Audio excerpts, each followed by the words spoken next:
Hi everyone, I am Ayushi Jain, practicing company secretary and a law graduate. Welcome to my new series for regular secretarial weekly updates. Today's coverage is first week of July. I will cover all the important updates of last week authority-wise, detailing the aim of the update or intent of the authority and impact on the entities complying with the same.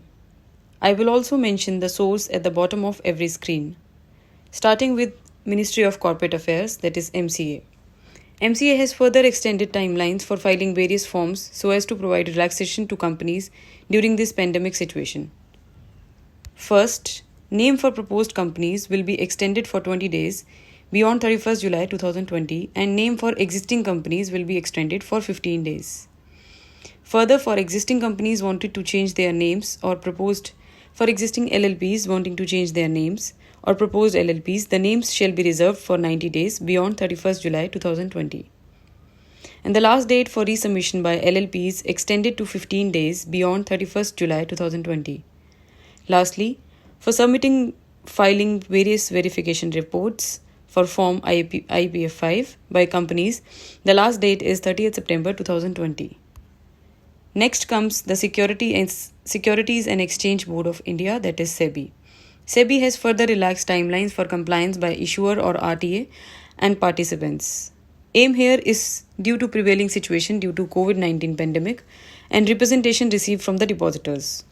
The period from 23rd March 2020 till 31st July 2020 shall be excluded for calculating time period for demat request forms by issuer or RTA, demat requests forms by the participants, closure of demat accounts, redressal of investor grievances, transmission of securities.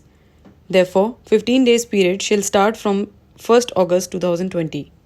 Also, the internal audit report for the half year ended March 31, 2020 now can be submitted till July 31, 2020.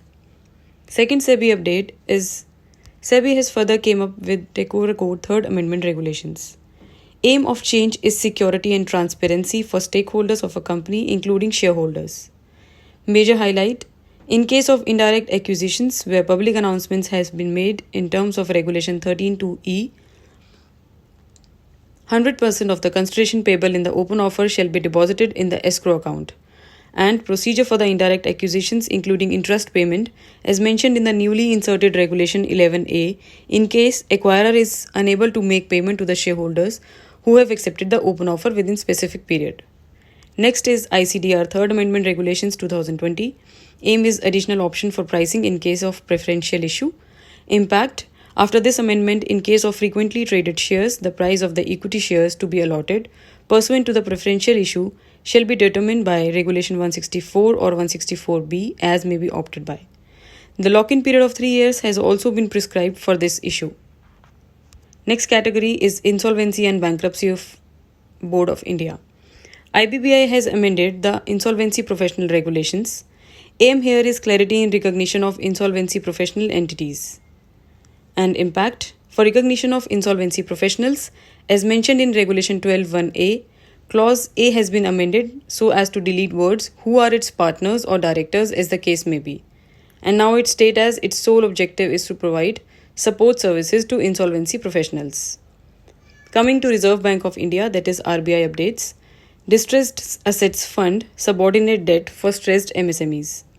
Aim is to implement scheme of subordinate debt to stressed MSMEs under Atmanirbhar Bharat Abhiyan. Now the impact: Credit Guarantee Fund Trust for Micro and Small Enterprises, that is CGTMSE, has recently issued a circular on June 24, 2020 regarding subordinate debt to stressed MSMEs under Atmanirbhar Bharat Abhiyan. As the credit facilities extended under the above scheme are backed by a guarantee from CGTMSE, as a special dispensation, it has been decided to permit the banks to reckon the funds that has been infused by the promoters in their MSME units through the loans availed under this scheme as equity or quasi-equity from the partners for the purpose of debt-equity computation, thereby easing the MSME from the burden to maintain debt-equity ratio while availing the scheme. And the last update is extension for FLA return. Aim here is again the relaxations due to continuous impact of COVID-19 pandemic, and the change brought is the last date for filing of annual return on FLA 2020 has been extended to July 31, 2020. Do keep in mind that entities which are filing FLA return for the first time or with revised UIN, that is Unique Identification Number, are required to register themselves first on the portal, avail login credentials, and then only they can file FLA return with the login details. You will get these weekly updates after every weekend. I will also publish a monthly newsletter after the end of every month for all your updates at one place, along with some other relevant sections, including compliance calendar. Do let me know your views and suggestions on this initiative.